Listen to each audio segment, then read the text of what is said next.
I grew up in Kenya. My parents were missionaries, and without making too big of a deal of it, I grew up in a very abusive home where there was a lot of sexual misconduct, and at the same time, my parents were well-known, highly revered missionaries, and there was this disconnect in my mind between the Christianity I grew up in. But for some whatever reason, I never lost my faith in Christ. But from early on in my life, I realized that there was Christianity, and then there was Christ, or there was Christ and there was Christianity, but they weren't the same thing. And this started a journey that has pretty much been a lifelong journey, trying to ferret out what is of Christ and what isn't. And when I came to the States, I heard somebody talk about Bob Jones. I went to a very conservative school called Tennessee Temple, which is in Chattanooga, and they thought Bob Jones was liberal too. I think I heard you say something about that. And those do exist. yeah, they do. And so they made a mistake. They taught me a hermeneutics class, which was basically Protestant, how to interpret the scriptures. Fairly good. Must have been a good class, because I still think some of it's correct. But then the very next semester, they taught me a doctrines class. And the problem is that the hermeneutic class told me I couldn't accept the text that they were using to prove their doctrines. And so I started asking questions, and I started saying, how can you say that this is the basis for this doctrine when you can't use the text this way? It doesn't say that. It's contextually inappropriate or whatever. And they got mad at me. I eventually got kicked out of the school. And then a few months later, I got kicked out of my church. Long, bloody story. And but I kind of had this list of things that were questions to me. Dispensationalism, then covenant theology, and then a number of things. What is the church?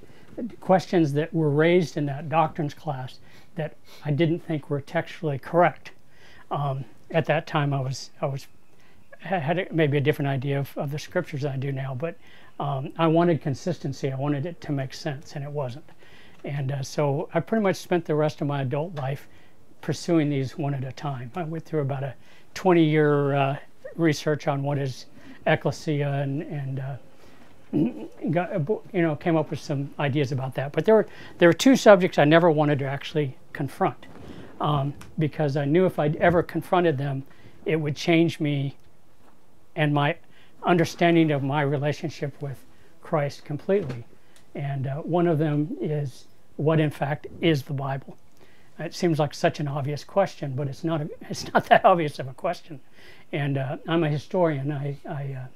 My degree is in African history, and African oral history is kind of my focus. But part of the reason I became a historian is I've always wanted to understand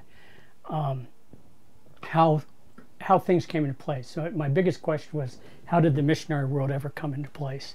And that was the focus of my undergraduate degree, was missiology and the relationship between neocolonialism and the missionary world.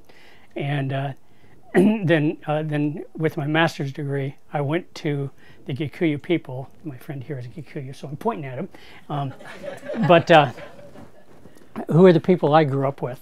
And I understood them quite well as a kid, but I understood them in the context of the missionary world I grew up in. And I wanted to approach them in a different way. There is a term in history, I don't remember it. It's a philosophical term that may be questionable, I don't know, but it's phenomenology.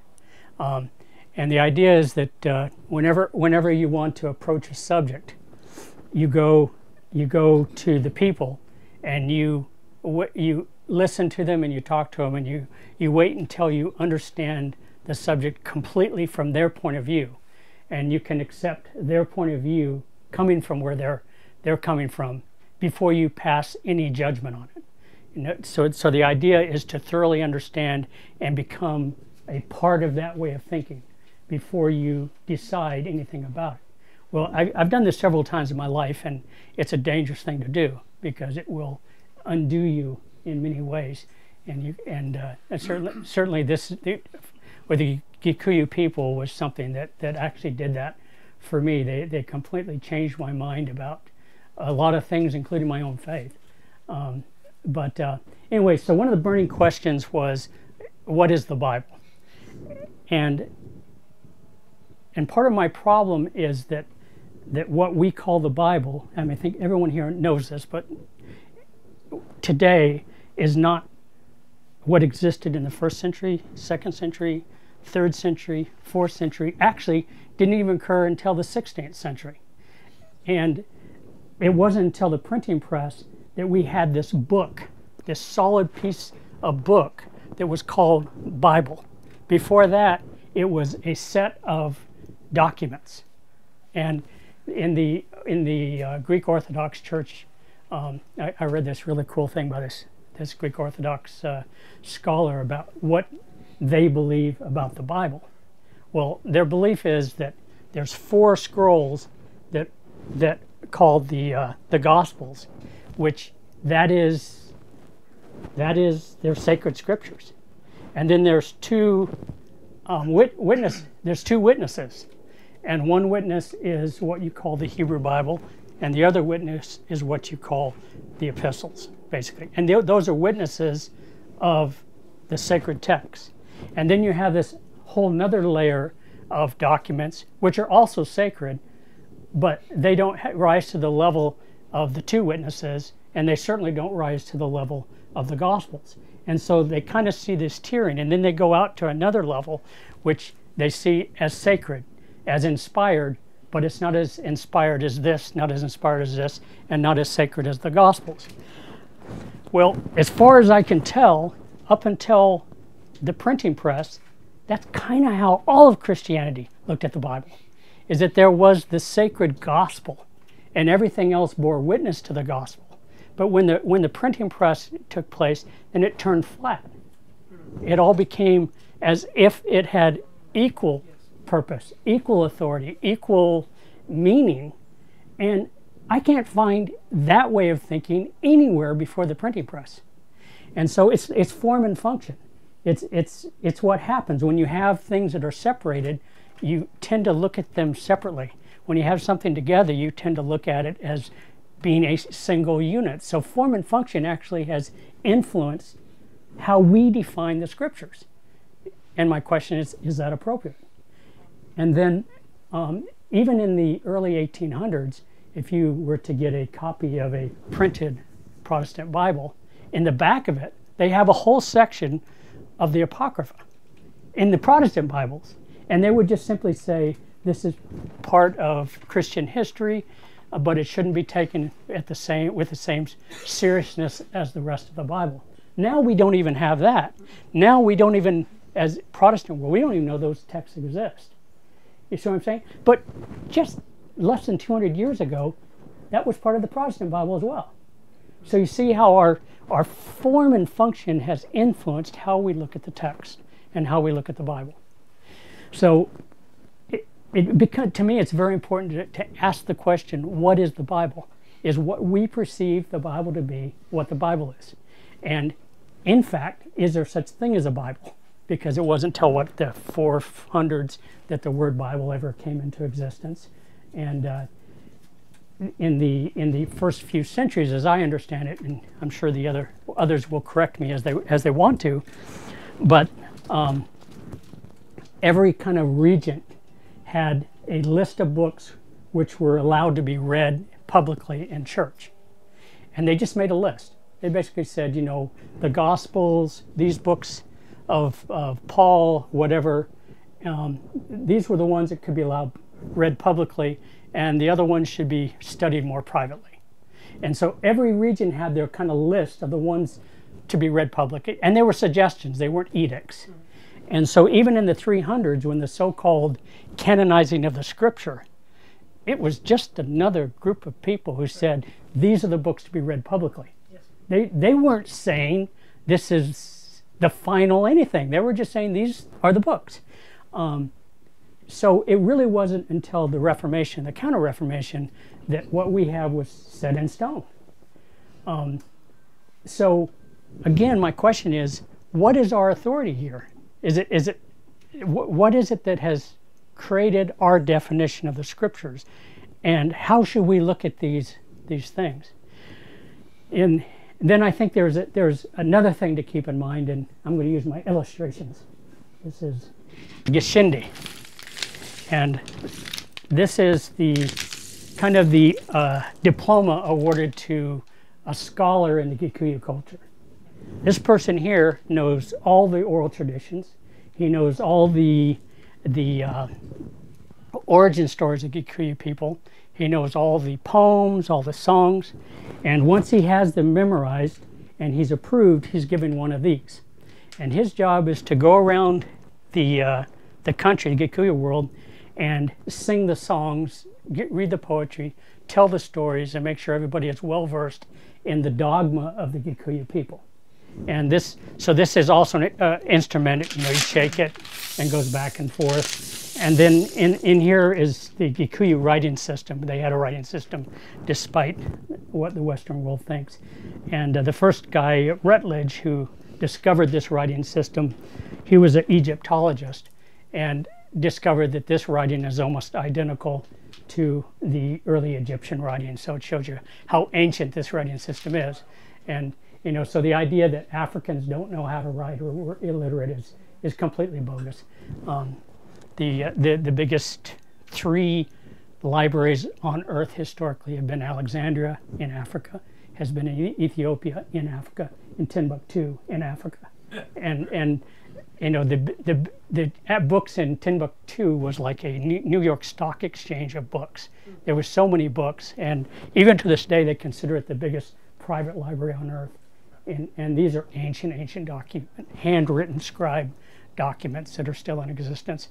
So I don't know why I'm telling you that. I just love telling that.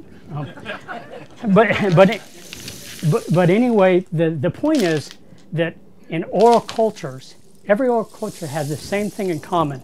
They have people that they entrust all their sacred stories to, and those people are required to maintain those and to tell those stories without adding any personal interpretation to it. All right? They were simply to tell the stories. And when they told the stories, then they could kind of change roles and they could be funny or try to be interpretive or whatever. In the Greek world, the same thing was true. There were oral communicators which were called, loosely it comes from the word didactic, to repeat. They were repeaters. What they would do is they would take the truths and without adding their own personal to it, they would simply repeat. Their job was to say what was said accurately and without embellishment. So when Paul told Timothy to find trustworthy men who would take the traditions and repeat them, he was developing repeaters. He was developing this system right here, which every oral culture on earth has been doing for thousands of years. And it has been shown in so many studies that oral traditions passed on are far more accurate, far more trustworthy than written tradition for an unbelievable number of reasons. So, but I've talked to some of the elders and I've said, no, in the Kikuyu tradition, there's 9, it's called Big 9 daughters. It's really 10 daughters, but in their world, if somebody were to say, how many children do you have? You would never say, I have 3 children, because that's arrogant. You're being boastful. So you would say, I have more than 2 children. Or if you have 100 cows, you say, I have more than 90 cows. You would never say what you have because that's arrogance. You would never say what your age is because that's arrogance. Why are you being proud? God is the one who gave you life. He's going to take it away. Why would you ever divulge your age? The idea of a birthday party to them is just horrifying. Why would you celebrate a gift from God that way as if you're the one that did it? So anyway, it's the way they think. Sorry, it just is. But the point is, they actually had 10 daughters, but only 9 of the daughters in the folk tradition got husbands and not the 10th one. And there are like 5 or 6 reasons, interpretations as to why the 10th one did not have a daughter. They're contradictory tales. They can't all be true. And so I asked the elders, which one is true? And they said, only a Western person cares which one is true. Because all these variances tell us something essential about our culture. We don't ask the question about the accuracy of the story. To us, what's essential is the accuracy of the point, the moral point. And so for them, the question of accuracy is an irrelevant question. But is this true story being accurately portrayed? That's what matters. Well, a silly little thing happened around 100 to 110 AD. Papyrus, which had been around for 2,000 years before that, suddenly became commercially cheap. Suddenly, people who used to, have scribes and have slaves, because very few wealthy people actually wrote, they had slaves do their writing for them, would dictate carefully something, because it costs a lot of money, you don't want to make any mistakes. And then they would send off a letter or whatever. Suddenly, after 110, you could write it yourself. You make a mistake, you throw it away, and you grab another piece of papyrus because it's so cheap. And suddenly, the world changed from oral to written. Now, what happens to the human mind, and the African world made this discovery a long time ago, what happens to the human mind when you go to a written culture is you lose memory. When there was a church in, do I have time? I have no idea what time this is.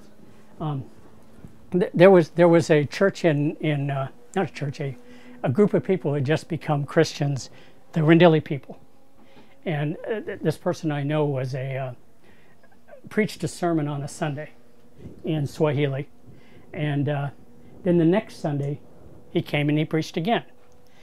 And about halfway through, these people stopped him. And they said, no, that's not what you said last week. They repeated word for word everything he said the week before, including his mistakes. Now, that's what oral culture does. The kind of memory you have as a people is so phenomenal. And, we think, well, they read these things aloud in church and, then they didn't hear it again for another year. No, they read it once. That's all that was necessary. One time, and a community of people will remember every single word for years. So in that world, as long as you have people who will faithfully relate the stories, you don't need anything in writing. It's not necessary.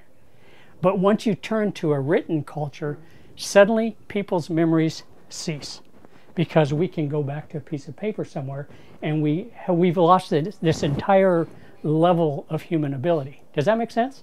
It's gone. And so suddenly about...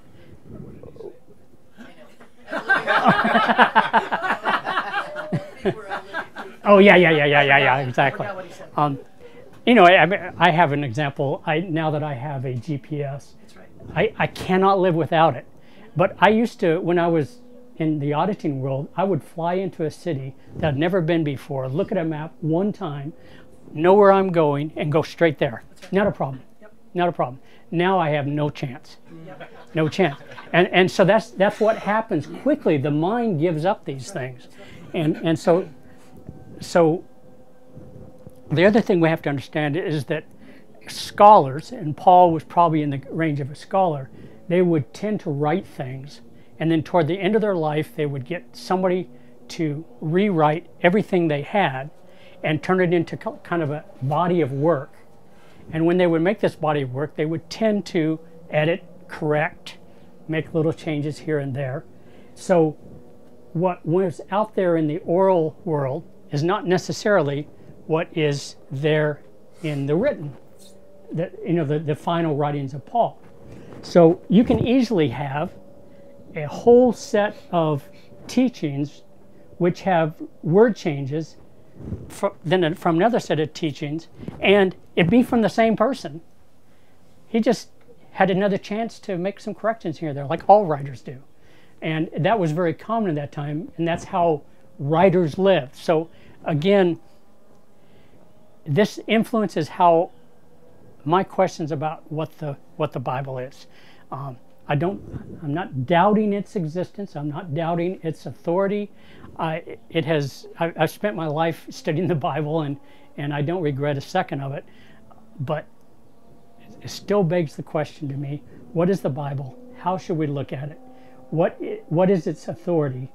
And then about a year and a half ago, Jackie and I were seeing my uncle in Florida, and I made a comment to him. I said, it seems to me that one of the biggest problems in modern Christianity is that we have given to the Scriptures what the Scriptures give to the Holy Spirit.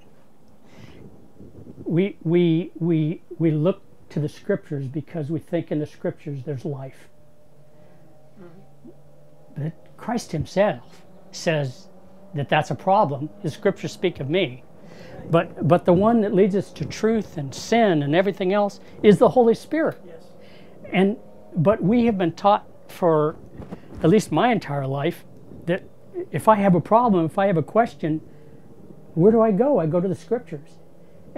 So my question, I said, I think this is one of it. And he, very enthusiastically said yes. That is, in his mind, one of the biggest issues in modern Christianity.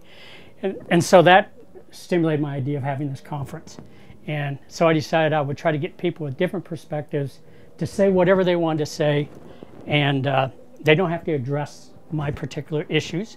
But I wanted my uncle to come, but he's quite elderly, and that wasn't going to happen. So John was one of my obvious picks because we've been friends for a very long time, and I know he annoys people with what he has to say. So that's good. And about it, I have no idea how I got to know Keith. I have no idea. It was on Facebook, and I wasn't a Facebook friend of yours, so I have no idea. But I started reading little things, and I thought, oh, that's interesting. I can go with that. So I don't know. I'm your friend now, and I don't know how that happened. But it's a good thing. Yeah, it's a good thing. It's a good thing. So listening to Keith, he's going in directions that I'm going as well. We need to get a selfie. A picture between us. I say I finally found somebody who might be more of a heretic than me, something like that, and post that on. That's what struck me in college, is that the things that we're attributing to the Scriptures attribute to Christ, and we shouldn't do that. But then it leaves this open question: what then is the Scriptures? Because if all the Scriptures that tell us what the Scriptures are not about the Scriptures, then what are the Scriptures that do tell us what the Scriptures are? And where do we come to the conclusion? How do we come to the conclusion we came to? And to me, those are pretty serious questions. So anyway, when the second person, due to an illness, couldn't come. So I don't want you guys to think like Tom is my 1, 2, 3, 4th choice. Yeah. Tom is an act of desperation, but I am glad he's coming, and I know a little bit what he's going to say, and I think it's going to be really cool. I did not tell them they had to tell me what they were going to say first. He just volunteered what he was going to say.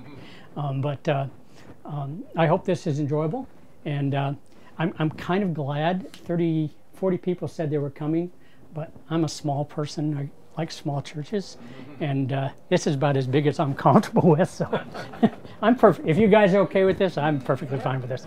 I actually think there's going to be several more coming in later today and tomorrow, but anyway, I've got 10 minutes. Any questions? Yeah. So is this instrument, Yeah, talk about this. The Gishindi, the last living Gishindi died in 1971. And his son is the only person left who actually makes these. And he knows most of the songs, but he is not at the level that he can actually be called a Gishindi. So the art itself is potentially lost.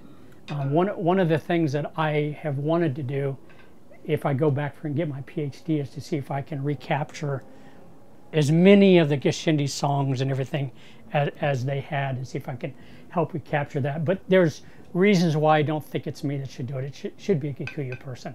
The last thing they need is another Mzungu to show up and you agree to say yes. Don't do it. Mzungu is a white person. Mzungu actually, in its original meaning, means an endless wanderer. From an African's perspective, white people show up, they wreak havoc, and they go somewhere else and wreak havoc.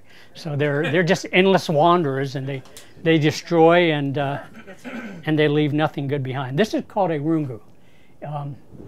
There's a bunch of different kind of rungu. Rungu is basically a club or a stick. Every culture that speaks Swahili, which that's a Swahili word, has a different meaning for a rungu. Like for a Maasai, a rungu is like a club that you use in fighting. The Kikuyu is actually more like a swatting stick that you would use for like a cattle or something like that. This comes from the Rendille people, and from the Rendille people's perspective, a rungu is something which fell from a tree or a branch and stays in its kind of natural form. You cut it a couple times and that's it. And the idea is a rungu is something which is original and has no match or equal. And I was given this rungu, and I was given the name rungu. In high school, I helped save a guy's life, and it's a long, boring story. Yeah, right. I'm sure it is. But anyway, the reason I brought this stick out, and I'm glad you said that because I noticed it, is that Africans and the Western world, and actually when I say Africans, actually all oral cultures, but I'm from Africa, so I can say Africans, approach disagreements in two totally different ways. The Western world, since the not a Great Awakening, the Renaissance and Enlightenment age, has focused on the sovereignty of the individual. That as individuals, we have this kind of sovereign right to see ourselves as distinct from a community. Oral and cultural and communities like in Africa, that is anathema. That is the opposite of a good human being. A good human being is someone who sees themselves as part of a community. That's what makes a good, complete human being. So, so for them, the Western world is based on selfishness, sovereign self, sovereign rights, that kind of stuff. And so when we come to an agreement, we don't come to one mind about anything. What we come to is a place where we can agree to disagree or agree to get along, but we don't actually have one mind. We don't even seek one mind. We only seek a place where we can mutually get along because we're individuals, and I want you to have your right to be you, and I have my right to be me. And we love this sovereign position we put ourselves into. But in the African world, that is the opposite of a true human being. A true human being is someone who is creative, who is innovative, who comes up with unique ideas, who questions everything. They love all those individualistic abilities a human being has. But they want that to be brought to the community and to be incorporated into a community mind. That's what they want. That's the goal. And so if somebody like me were to show up and I were a part of a community and I would make some statement like, the scriptures are not equally authoritative from beginning to end. There's the Gospels, which are the sacred scriptures, and everything else is simply a witness to those things. And let's say that wasn't the community mindset, right? Their first, I would actually pick up a rungu, which means it's my turn to speak. And I would say this. And then I would hand it to the person next to me. And he would not directly address me, other than if he wanted to ask for clarification. Of course, he might say, I didn't understand what you mean. So he's doing this phenomenal approach where he wants to completely understand what I'm saying. And then he's going to take his rungu and he's going to say, I believe the scriptures have equal authority from beginning to end. And he may incorporate some of what I say in response, or he may simply make his own judgment. This is the truth. And then he would pass it to the next person. The next person would say what he was going to say. And the stick would go around, and eventually it would come back to me. And I would restate exactly what I believe. But if anyone has influenced me, I would be incorporating the things they said in what I say, right? And then I would pass it on. And the idea is eventually I'm going to take the stick and I'm going to make a statement. This person is going to make the same statement. That one's going to make the same statement until it goes all around. At that point, you have one mind. They don't care if it takes 10 years. They don't care if it takes 20 years. There's no hurry. There's no rush. But the goal of differences is oneness. The goal of differences is not uniqueness, which is, to me, the big difference between the Western world and that part of the world. And so, in a way, that's my encouragement for today. As you hear different things, be phenomenological. Try to understand what somebody means. Try to understand it from their point of view. And when it's your turn to speak, you can say what happens from your point. That's fine. But this is not a place for judgment. This is what Asperger. This is a time to hear and be heard. And that's my hope for this conference. I want to hear. Amen. Yes, ma'am.